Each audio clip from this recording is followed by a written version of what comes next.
So, what if I told you that a power struggle in England way back in the 1680s kicked off a chain reaction that led to the birth of the United States, the liberation of enslaved people in the Caribbean, and the collapse of the entire Spanish Empire? I know, it sounds a little far-fetched, right? But that's pretty much what happened. We're going to trace this incredible domino effect of 4 revolutions that, in just over a century, completely remade the world as we know it. I mean, look at these groups. On the surface, they seem totally disconnected. You've got a British king, American colonists, enslaved Africans, and Latin American elites, worlds apart. But there is one single explosive idea that connects every single one of them, the idea that people, not kings, should be the ones in charge. Let's dig into how that one idea basically set the world on fire. All right, so our story starts in England. This is the first domino, the one that gets everything going. It's called the Glorious Revolution. And yeah, it might sound like just a British thing, but trust me, this was the tremor that started a global earthquake. This was the moment where people started to ask out loud, hey, what if a king's power doesn't come from God? What if it comes from us? So what exactly lit the fuse here? Well, you had King James II. He was a Catholic king ruling a very, very Protestant country. And he was really pushing his luck. He started appointing other Catholics to high-powered jobs and generally acting like he wanted to be an absolute monarch, a king with total unchecked power. For the English Parliament, this was a nightmare scenario. And then the final straw. The king has a son. Suddenly, the fear of a permanent Catholic dynasty ruling England became very, very real. Okay, so a bunch of powerful Englishmen make a super bold move. They basically invite the Protestant leader from Holland, William of Orange, to come invade England. It works. King James II flees, and William and his wife Mary take the throne. But, and this is the revolutionary part, there was a catch. They had to agree to a totally new system of government, a constitutional monarchy. And this was an absolute game changer. It meant, for the first time, the king or queen was no longer above the law. They were now bound by it. Just look at the massive power shift this created. Before this, the king's power was seen as absolute, a divine right handed down straight from God. But after the Bill of Rights was passed in 1689, boom, Parliament was now supreme. This wasn't just some political shuffle. It was a complete revolution in how people thought about power. It established that, yes, a monarch's power can be limited, and that citizens actually have rights. And that idea, well, that idea was about to go viral. And where did it go viral? First stop, across the Atlantic. That same revolutionary idea that government power should have limits, it sailed over to Britain's American colonies and really took root. So later on, when the colonists started feeling like their rights as Englishmen were being totally ignored, they didn't need to invent a new playbook. They just looked back at what happened in England. And it all boiled down to this one simple phrase. This became the rallying cry. See, after a really expensive war, Britain was broke and needed money, so it looked to its American colonies to pay up. But for the colonists, it wasn't really about the cash. It was the principle of the thing. They were thinking, how can a parliament, an entire ocean away, where we have zero say, just decide to tax us? To them, this was a flat-out violation of their rights.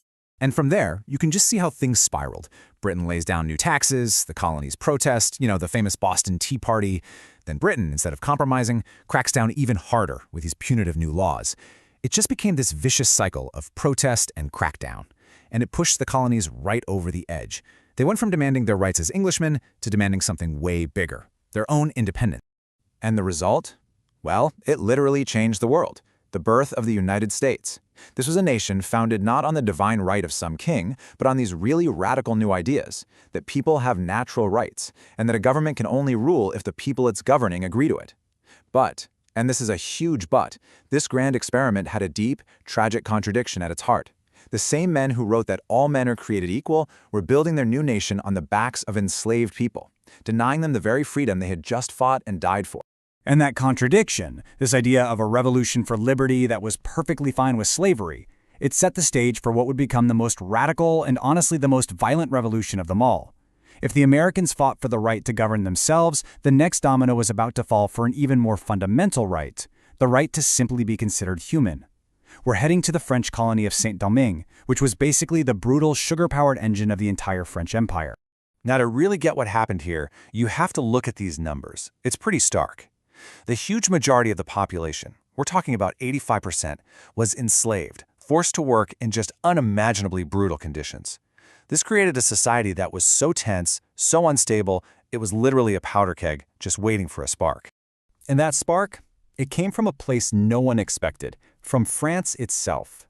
When the French Revolution happened, its Declaration of the Rights of Man hit the colony like a lightning bolt. For the enslaved people and the free people of color, it sounded like a promise, liberation. But for the white plantation owners, it was a direct threat to their entire way of life, and they were ready to do anything to protect the brutal system that was making them so rich. So the thinking became, if freedom isn't going to be given to us, we're just going to have to take it.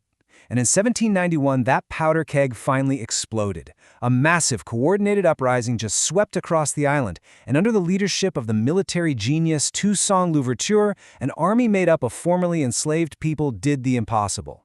They didn't just fight their French masters, they beat invading armies from Spain and Britain, two of the biggest superpowers on the planet. I mean, what they pulled off, it had never been done before. Ever. In 1804, the nation of Haiti was born. This was the world's first independent Black republic, the first nation ever founded by a successful slave revolt, and the first country in the entire Americas to get rid of slavery for good. Now, you can imagine, for the other slaveholding empires out there, from the US to Brazil, this wasn't just a revolution, it was their worst nightmare come true. And the shockwaves just kept spreading. The final set of dominoes was the biggest of them all, the enormous Spanish Empire in the Americas. And just like the others, this one had been simmering for decades, with local resentment. But the final push, the thing that kicked it all off, came, yet again, from a crisis happening back in Europe. And that trigger was Napoleon Bonaparte.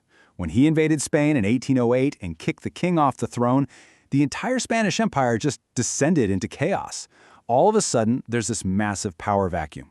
And for the Creole elites, these are the wealthy, Spanish-descended people who are actually born in the Americas, this was the moment. They were sick and tired of being treated like second-class citizens, ruled by governors sent over from Spain. This was their shot to seize power for themselves. What happened next was just the total collapse of a 300-year-old empire. You had these legendary figures like Simón Bolívar and José de San Martín leading independence wars that just swept across the entire continent, from Mexico all the way down to Argentina.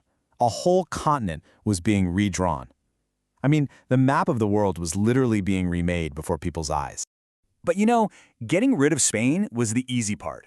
Building stable nations, that was a whole other story. Once Spain was gone, all these deep divisions that had been buried just came right to the surface. The brand new nations were torn apart by civil wars, and they saw the rise of these caudillos, powerful military strongmen who pretty much ruled like dictators. So yeah, the fight for freedom from Spain was won, but the fight for actual democracy, that was just getting started. So there you have it. That's our chain reaction. 4 different revolutions, 4 systems of power toppled. Now let's kind of zoom out and look at the big picture here. What happens when we put them all together? How did these dominoes, falling one after another, really remake the world? This really lays it all out perfectly. And check out the progression here. It starts in England, right? It's a fight between powerful people over the limits of a king's power. Then it hops to America, where it becomes a fight about representation. Then in Haiti, it just explodes into this fundamental battle for human freedom itself, the right to not be property. And finally, in Latin America, all those ideas come together to completely shatter a colonial empire. You see? Each revolution kind of built on the one before it, pushing the idea of what liberty even means. So I think the big takeaway here is this. Even though every one of these revolutions was unique, they were all part of the same global movement. They were like this huge tidal wave that started to wash away the old world of kings and empires. And in their place, they left behind the building blocks of our modern world. Ideas like self-governance, human rights, and this core belief that a nation really belongs to its people. You know, each of these movements completely redefined what freedom meant for their time. Freedom from an all-powerful king, freedom from unfair taxes, freedom from the actual chains of slavery, freedom from a colonial ruler an ocean away. Their struggles shaped the world we live in today. And that leaves us with one last, really important question. Centuries later, in the super complex world we live in, what does freedom mean to us now? And how do we continue to define it today?